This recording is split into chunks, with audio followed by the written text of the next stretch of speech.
That's a pretty significant life step to get to the point where you can say, I have enough. There's an answer to that question, how much is enough? And I'm ready to unleash everything else for whatever God's going to use it for. Our goal is to get to launching people into pretty profound journeys in generosity.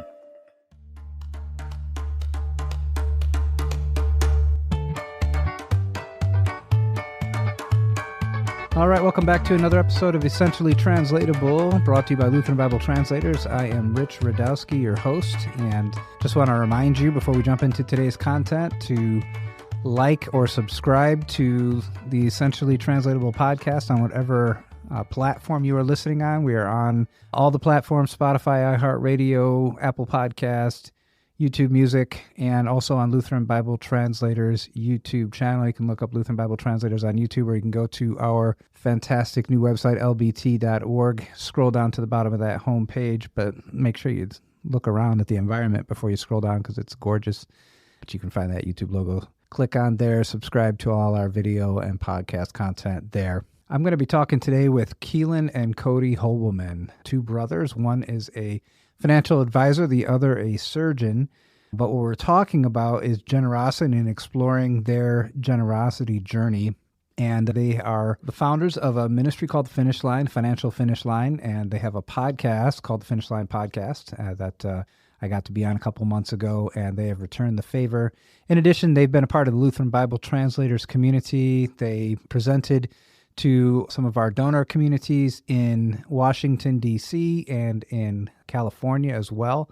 And it's a real privilege to do life together with these guys. So with no further ado, we'll listen into my conversation with Kealan and Cody Hobelmann.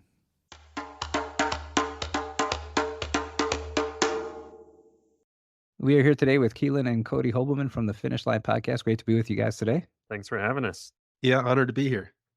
All right, so we're going to get started talking a little bit about your background, your backstories, and how you arrived at the Finish Line concept, and you both have different paths there, so walk us through that. Who wants to go first on that? Yeah, sure, I can start. So I'm in medicine. I come from a medical background. It wasn't always that way, though. I started out on an engineering path.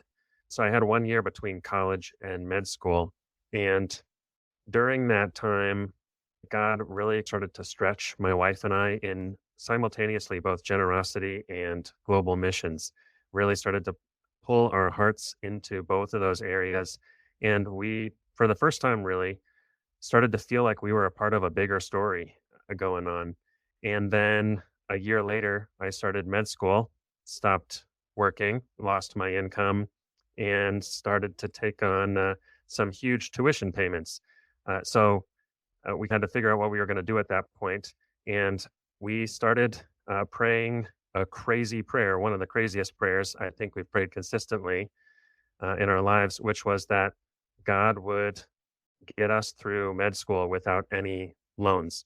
And we had no idea how that was going to happen. We had enough saved for almost one semester of med school, and the rest was a mystery. But our goal was to be able to get back to giving at the level that we had and to being a part of global missions. And we didn't want hundreds of thousands of dollars in med school loans to be holding us back from that as soon as we got out of med school. So we started praying that prayer. And sure enough, by the end of that first semester, we had just enough for the next semester. And then the third, and then the fourth, and on until we got to the end of med school and realized we were making our final tuition payment. And I could probably fill another hour with just the stories of how God actually provided for us in those times. Crazy stuff would happen. Our car was hit by a U-Haul and considered totaled. And we just left the scratches, replaced one tire, and got a check for the value of our car. It was stuff like that would happen all the time. And so we're on the other end of med school, or coming up to the end of med school, and we're looking ahead towards residency and later on private practice in medicine, and knew that we together would have some significant income jumps. First in residency, I'd no longer have tuition, have a modest income, and then by the end of residency, 5 years later, be a noticeable jump into private practice. And so we wanted to try to navigate that process well. And we started asking a question which has become pretty pivotal in our lives, which is how much do we really need? And not looking so much how much do we have, but what of whatever God provides do we actually need to support ourselves, support our family? And that's really where the first kind of idea of a financial finish line came. We didn't know it by that name at that point, but we started experimenting. We were pulling from different kind of resources and different kind of references to try to answer that question for ourselves. How much should a small family in Philadelphia at the time need to live on? And everything we tried didn't quite answer the question we were asking. And eventually we came to a pretty simple formula that was perfect for us. And that has been basically our monthly spending budget ever since then, what we now call our financial finish line. And that's really what launched a whole interesting adventure that's ensued after that. It's really amazing. The faithfulness of God in providing and really just asking the question, what do I really need? Is, yeah, I don't think it's a question a lot of us ask. I know that, well, be honest, before I met you guys, is not a framework I had to think about things either. So I love that story, especially the faithfulness during med school and then and arriving at like, okay, so we're at a different place now and how does this work? So then Cody, how does this interface with your life here?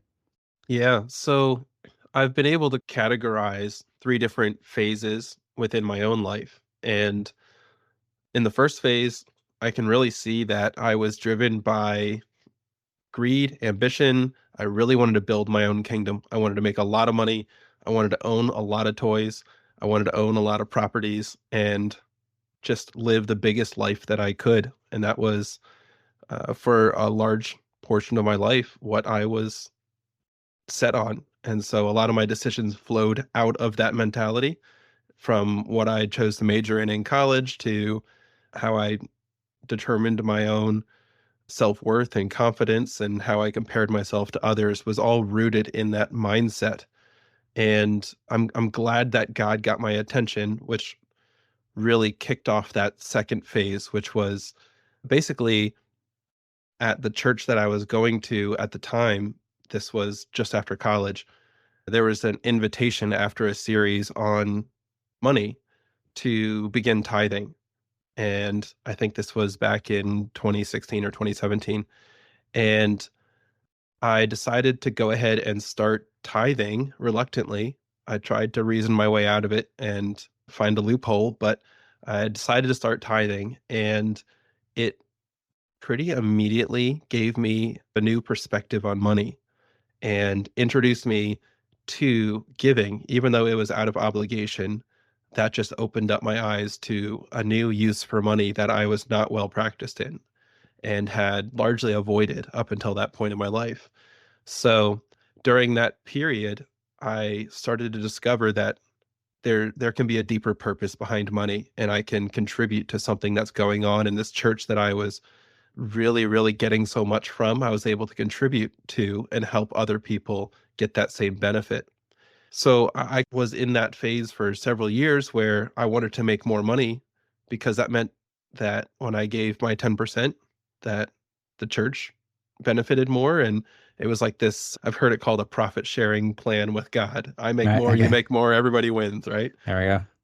And meanwhile, I'm watching Keelan kind of experience some of these stories that he just shared, and I was worried that he was going to talk to me about it, but eventually he did. He said, "Hey, I got to talk to you." I said, "Oh no, here it comes." So he just shared what he was doing with the finish line, although we didn't have words for it. We didn't realize that this was an established concept that people have been doing for hundreds of years, if not longer. So after that conversation and many more conversations afterwards, he finally said, "Well, why don't you and Steph just try setting a finish line for yourself? Just try it for 90 days and see what you learn." And I said, "Okay, that doesn't seem too risky. I think I can manage that." So I talked to my wife, Stephanie, and we decided to set our own financial finish line. And what we realized is that before we set that finish line, we did have this sense of purpose, but we still didn't have contentment or peace. We were still striving for more. We were still comparing ourselves to the Joneses and trying to keep up. And there was no finish line. Yeah. It's an appropriately named tool, but Yeah. as a result of setting that finish line, that contentment came almost immediate. I was shocked. I couldn't believe that, just that knowledge that there is an end to this striving somewhere in sight. It changed everything for us pretty much immediately. So the excitement around the idea that this idea could be relevant for others is what really started to kick things off, and that's where this whole story started to really develop past an idea that Keelan and his wife had implemented years ago. It started to take on more of a communal aspect at this point.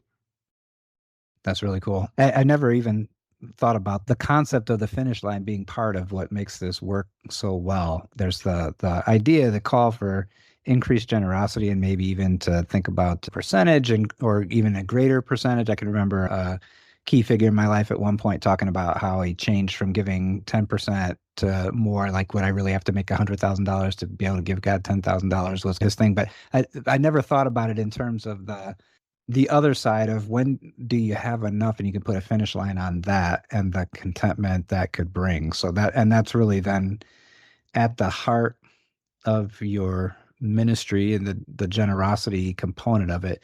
So then let's talk about the opportunity available. What has setting a financial finish line allowed you guys to do and get passionate with your generosity? Yeah. So I think the easiest way to summarize that change has been focus. So without some kind of a finish line, there's just an infinite treadmill of growth and prospering and success or whatever that entails. Or maybe it's more of a roller coaster than just a Oh yeah, vertical yeah, line upwards. But right, but still there is no end. It's kind of like you're just endlessly trying for something. You're so focused down into the day to day, you don't always have the chance to zoom out and see what are you actually even running towards. And if you don't know what you're running towards, then you definitely don't know when you get there. And so one of the things that we like to say is nobody stumbles into enough, right? right, You never suddenly wake up one day and like, I have enough. You have to really go through the process of defining what enough is. And that's what God brought my wife and I through towards the end of med school, looking into residency, and same for Cody later on in his life. And so with that focus, the whole story and the framework of what we try to orient our decisions and our direction around changed dramatically. There's no more steps and phases to get through. Once we were at our finish line, we had what we needed. So our focus became much more on how do we fit into God's story with whatever resources he gives us. How do we, to the best of our ability, steward those resources well and use them in the most effective way possible to glorify him and to amplify his kingdom. And that's honestly where I feel like the real race began. I feel like everything before that was just like the prelude to the actual story that's going on. And by hitting that finish line, we could put our story aside, say we've got what we need, and focus on the much more interesting story at hand. And that's where we are now. Yeah, I would add just a couple things to that. I think setting a financial finish line has given me a proven methodology or a process that I can share with other people. yeah, And as a financial planner, I love to do that. I love to help people be more efficient. I love to help people invest better. These are things that I'm trained in my regular role to actually do for people. And so this was a totally different dimension of using money. And Iran Blue says you can't take someone where you haven't been before, and that's what I mhm, experienced through actually doing it. yeah, I don't think I would have recommended it to someone without trying it myself. And secondly, it gave me an opportunity to actually protect myself from my own selfish, greedy nature. And by actually saying, okay, this money is all God's, mhm, and I'm going to use a defined amount of it to pay our own lifestyle. And I'm going to do that without feeling guilty about it. And then I'm also going to have space, margin, capacity to invest in God's kingdom however he calls me to do that. That's been what keeps it going. So there was a lot of conversation that got me to the point where, okay, I'll give this a try.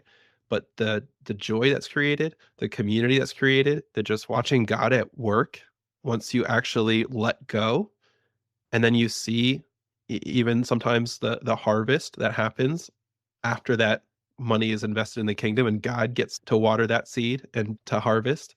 That is what keeps me going with the finish line and actually advocating for this as a tool that other people can use. It's awesome. I didn't really put this in the questions, and so I'm not sure the appropriate answers even or way to ask the question. So feel free to not disclose more than you wish. But what kinds of things do you consider as you are thinking through what comprises a finish line? Yeah. So this is a lot of what my wife and I were trying to answer in those early days. And tried incorporating all kinds of different things. We were looking at what are the typical expenses, like what's a grocery budget and gas or whatever for a typical family. And it was getting very complicated. And there's so many nuances that you could pick apart and stuff. What we ended up using to structure our finish line is really two factors. One is we just looked at the plain vanilla household income data from the US Census. And without getting too technical, we pulled in all kinds of different versions of this zip code or a city or a county or state. And every single one of them is going to give you different information. We were in Philadelphia. So you look at Philadelphia is up, our zip code was down, then Pennsylvania's down, and then the US is up again. And, it's like all Yeah. over the place. So Yeah. you can make it all kinds of different ways. The other significant factor, and we walked through this since launching our finish line, is family size. Okay. So when we started, we had one daughter. We now have four, and that has expanded just our day to day needs. A lot of people will call a spending finish line, like we're talking about, also a lifestyle finish line Okay. interchangeably. And I think that's a good way to think about it because our goal is to keep essentially the same lifestyle through all the phases of life that we're going to walk through. And so as our family continues on, there's little details that change and stuff. We, for example, every year with inflation, we adjust our finish line a little bit to account for that. So that we try to basically trying to keep the same lifestyle without expanding our lifestyle as income increases and that sort of thing. That's I think the heart behind it. And many people have done that in many different ways. This is just how it's worked for our family. That's cool. So what are some of the things that you've been able to then do with the income you have to be generous with? Tell us about some of the things you've invested in, the ministries that you've been able to be passionate about. Yeah, this is a journey I can share.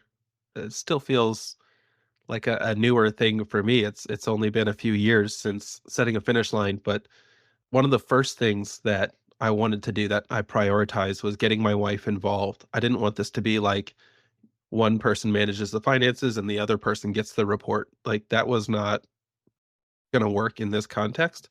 So the first step was really understanding how each of us like to interact with giving. And also, what are the passions that God has put on our heart already? And then later on, learning more about what does God communicate through scripture should be important to Christians.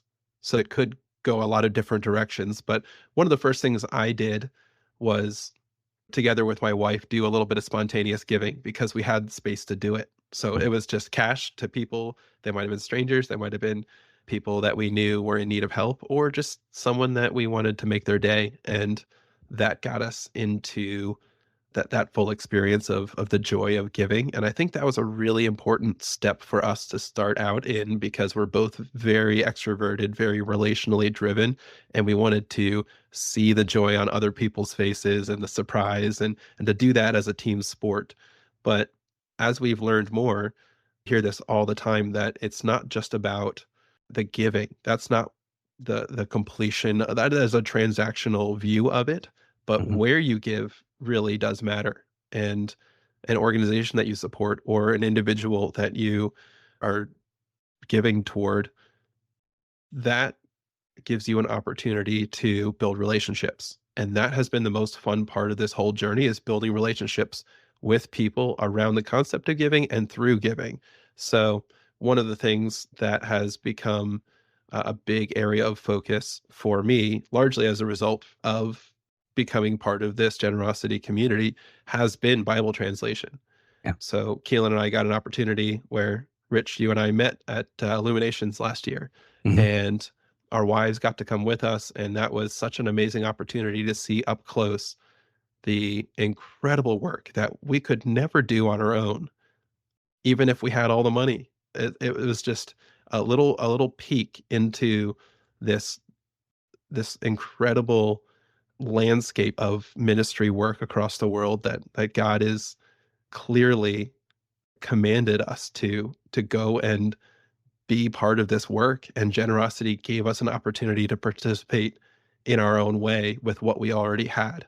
And so that has just become such an incredible joy creating opportunity for us personally.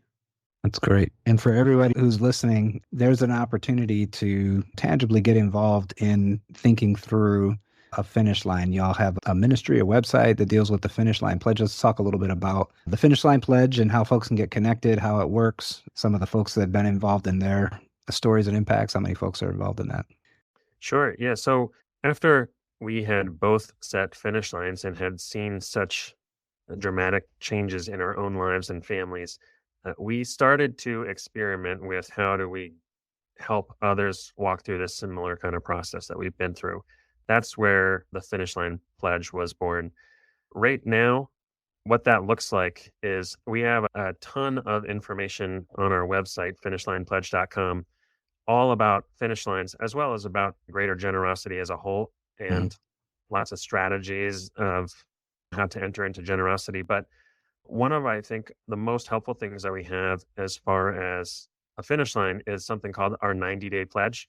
And it actually mirrors Cody's story a lot, especially when somebody's hearing about the idea of a finish line for the first time. It's a big deal to make that kind of a jump, and Sure. especially if you have a spouse and family involved and a lot Yeah. to consider, that can be a major holdup for people. And at a minimum, really delay making that kind of a decision. And but in many cases, even just put it off indefinitely. And that was even a little bit of some of Cody's experience early on, but actually giving it a defined trial period, essentially, of 90 days. After 90 days, then go back to whatever you're doing. That we have found to be much more helpful in helping people actually get to experience the kind of stuff that we're talking about. And it was like a risk-free trial because the worst case is you don't like any of it and you go right back to what you were doing. So I think when you have the idea that you need to make a decision that's set for the rest of your life, it's often too big of a jump. But what we find is that people who go through this 90-day pledge often decide to stick with it. Mhm. And that's easy to do at that point because you've already figured out all the kind of structure. And there's always questions and stuff that come up along the way. Even now, years in, we still have questions that we wrestle with here and there about how should I handle this situation or how should I approach this? And then we also have a podcast, the Finish Line podcast, that parallels our ministry a lot. And I know we've had you guys on to share Yeah. about LBT and had a fantastic conversation there. And we highlight the stories of generous givers, many people who have finish lines, many people who don't and have just experienced other tangible stories and dynamics of generosity, and to be able to share and grow from other people's experience, and also to get a huge view into the missions world, ministry, and what God is doing all around the world, which has honestly been even more eye-opening than the generosity side of things. So yeah, a lot of different resources and stuff available, but it's been a lot of fun along the way. So when folks go to finishlinepledge.com, do they interact with you at some point if they have questions, or there's a bunch of tools there for them, or what are folks going to find when they go there? Yeah, so there's a couple good resources right off the bat that people can check out.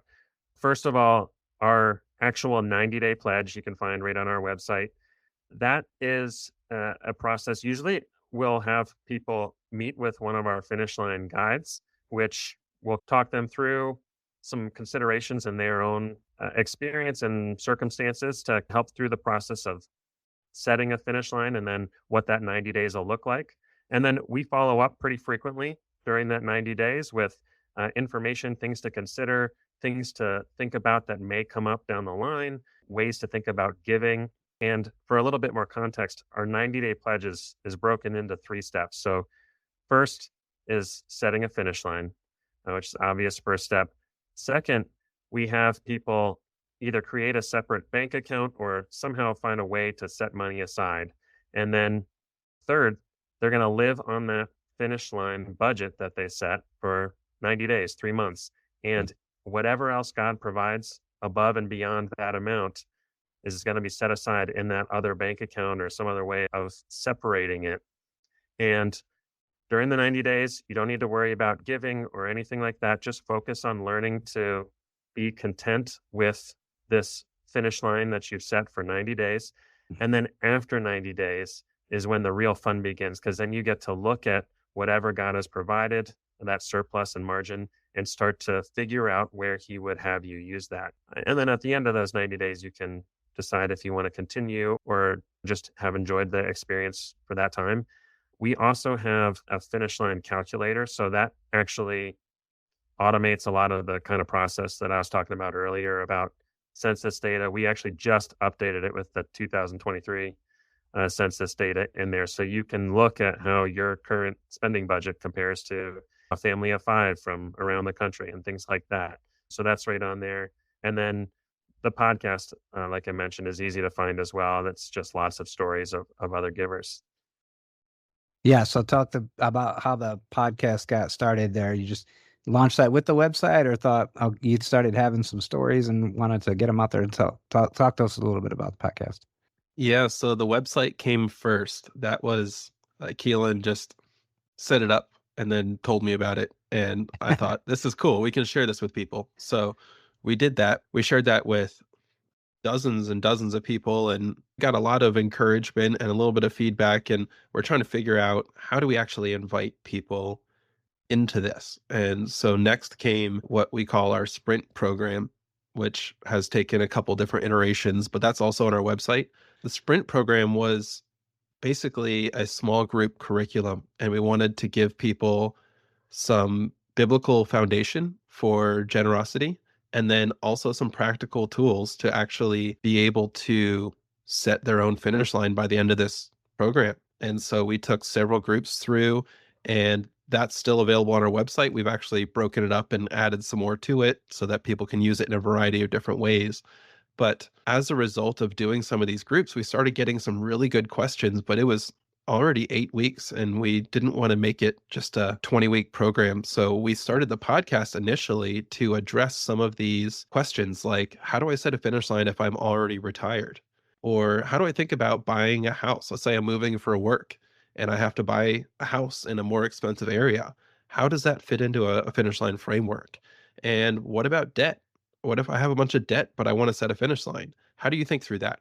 So we started sharing our thoughts and actually realized there was an opportunity through the podcast medium to get more perspectives, because there's only so much perspective you can get from two guys who grew up in the same house. So All we right. started doing interviews, Yeah. and that is where a lot of this communal aspect got unlocked. And we realized we can actually learn ourselves through people like you, but also be helping people make connections, even if we're not directly involved in that. So the podcast has been going on for, I think we're coming up on 4 years. Mhm. And it's been super, super fun and a huge blessing to us personally.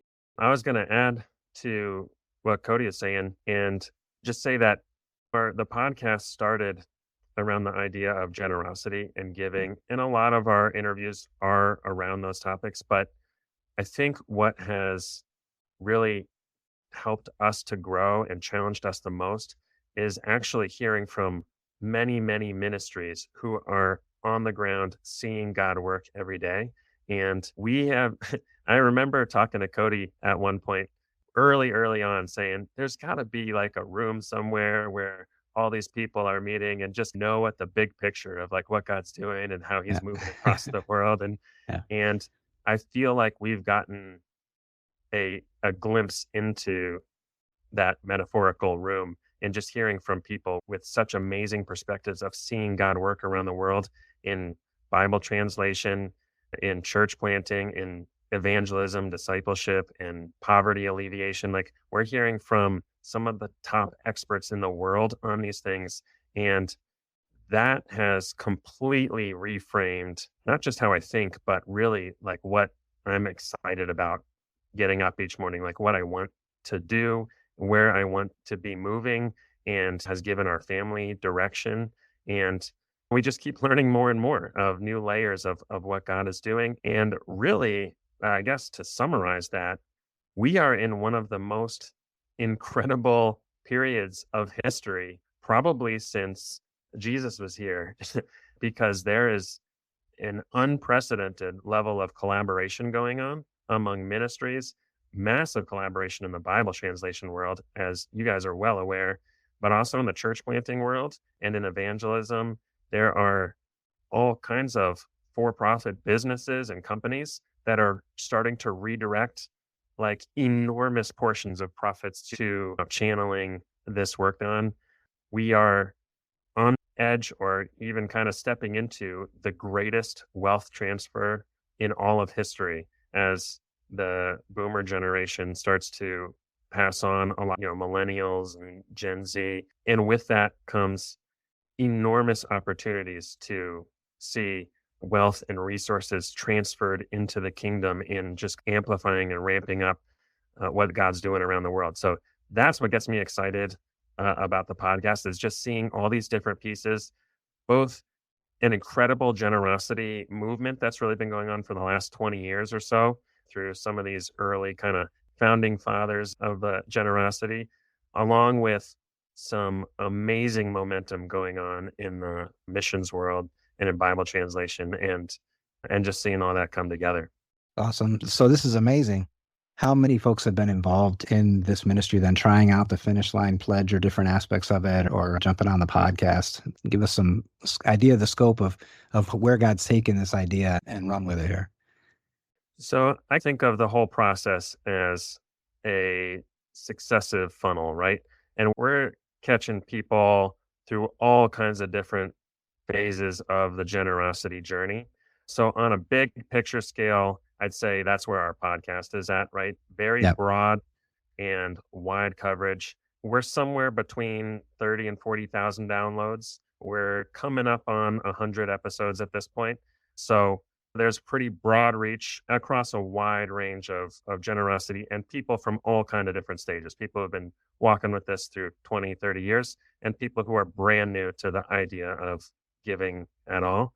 And then as you move down, the funnel gets narrower and narrower as really we're trying to shepherd people through thinking through new dimensions and levels of generosity to our 90-day pledge program, which is actually pretty new over really like the last 3 or 4 months, I'd say, is where we have this 90-day pledge. Before that, we've always had our Finish Line pledge, but it was more of kind of a lifestyle thing. And it's hard to quantify how many people because we didn't have a specific program people were coming through.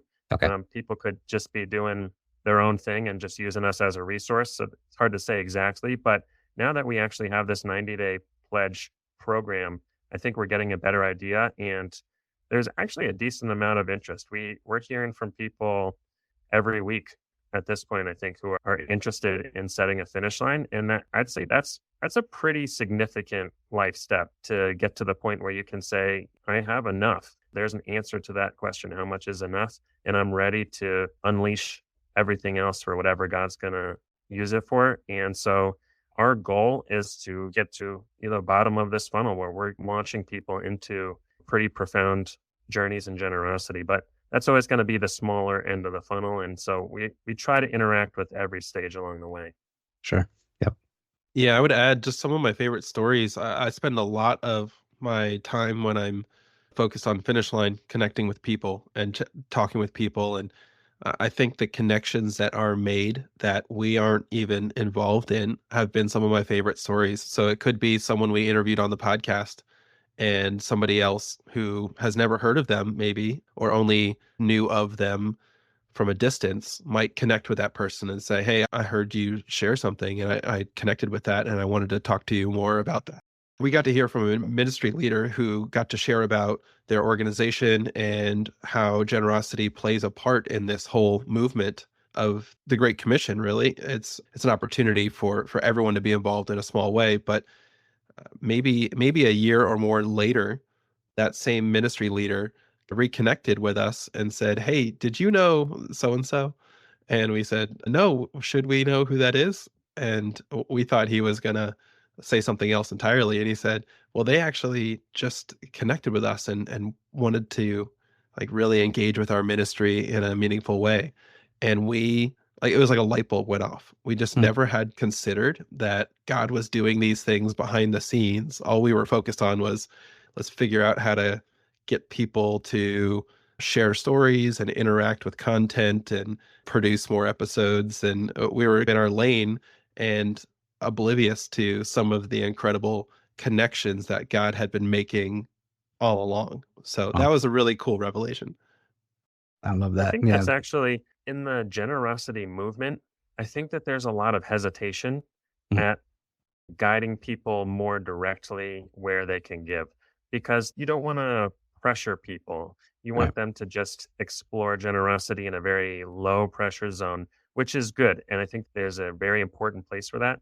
But I think what we found is one of the ways God is using this ministry is that we are connecting the generosity community with the stuff that God's doing all around the world. And Right. we've now heard many stories like the one that Cody's sharing. Well, we frequently hear from ministries saying, "Hey, just so you know, like we heard from this person or that person who heard the podcast and they're sharing like significant gifts and stuff like that." So it's been cool to see those connections being made and I hope that there's a lot more of that in other areas too, in other podcasts and ministries and stuff, that there's a lot of kind of cross collaboration between encouraging generosity and directing and providing some, insight on where people can give. It's probably the most common question we get is, where do I give? Like I want to be Mhm. generous and I just don't know where to start. I only know of the three ministries that that I've heard of. So Yeah. and there's so much out there. That's really great connection. And yeah, just sharing the opportunity to learn to be generous, but also then to say, man, here's some great stuff going on in the world. And I think that's awesome. I think it's great to celebrate all the different ways that God's people are engaging to make the world a better place, to point people to Jesus, all the different expressions of that. And to celebrate that is a really great thing. How can we be praying for you guys and your ministry, your families, and yeah, anything else that you'd like prayer for? Yeah, I'll say on a personal level, I I feel like God has really been teaching me and probably many people that he's not so concerned with what we produce as much as he's interested in knowing us personally. And Hmm. so just that in whatever we do or in journeys and generosity or whatever, that we would be growing in relationship with God, that all of that would go to strengthen that relationship. And then on a ministry level, I'd say that we continue to help to amplify the journeys of the many givers out there who are actively growing and that we would be able to continue to connect people to other givers and that they can all learn from each other and that would strengthen into a deeper heart for generosity, more powerful strategies and ways to implement generosity, and a stronger connection into the Great Commission, the ultimate calling that Jesus left us with. Yeah, for me, both personally and for Finish Line, it's capacity and relationships. So, capacity, God's doing some of that on his own. Like, I can tell you, as things pick up, like my Netflix usage goes way down. Like, there's a Hmm. natural Yeah. reprioritization that I think is healthy as God draws. I'm sure you've experienced this as well. It's just When you have important things that require your attention and your time, you make time for it and you give those things your attention, and the other stuff can go. If it's not important and it's not valuable and it's not honoring God, get that stuff out of here Hmm. first. So that's always at the front of my mind, but also through partnerships, through more people saying, hey, I want to be involved in some way, that frees up more capacity as well. So that is always, I'm learning a lot about how people's preferences around work actually, when you get someone in the right role, they can really thrive there, even if it's not something that you would necessarily want to do. So just getting the right people in the right seats has been a really good lesson for me, Yeah. and that requires people. And you can always come up with more seats, but you need the right people. So that's a piece of it. But also, I just want to see, money is a hard topic. Yeah. And I think generosity gives us such a look into a, a better conversation around money. So I'm a big fan of like the journey of generosity that generous giving does, because it provides a safe environment for people to get vulnerable around money, which is something that I'm used to as a financial advisor, but I can sometimes lose sight of how rare that can be outside of the industry. So to provide avenues for these conversations to happen in a healthy way of how can we work together? How can we collaborate towards using the resources that God has granted all of us? If we're sitting here recording a podcast, He's given us everything we need and more, right? So, how can we work together as the church to pursue the expansion, the growth of the kingdom? And how does God invite us into that by providing us with resources and sometimes an overabundance of resources? So I guess it's a long-winded way of saying capacity and relationships Yeah, are my prayer requests at this season. absolutely. It's awesome. Hey, it's great to spend time with you guys today. We've been talking with Kealan and Cody Hobelmann from Finish Line Pledge and Finish Line Podcast. Thanks so much for following the Lord's leading on this and having the generosity to share it with others as well. This is really amazing. Yeah, thanks for having us. This is awesome. And I appreciate all that you guys are doing at LBT. You guys are right there in the thick of it. And it has been a privilege to work beside you guys and labor together.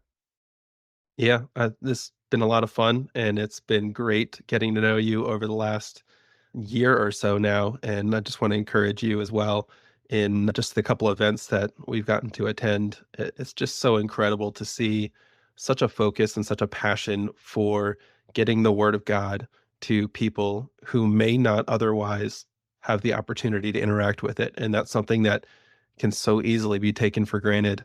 And I'm glad that you don't. And I'm glad that you are fighting for that until the job is done. So just keep going. I just appreciate your whole organization.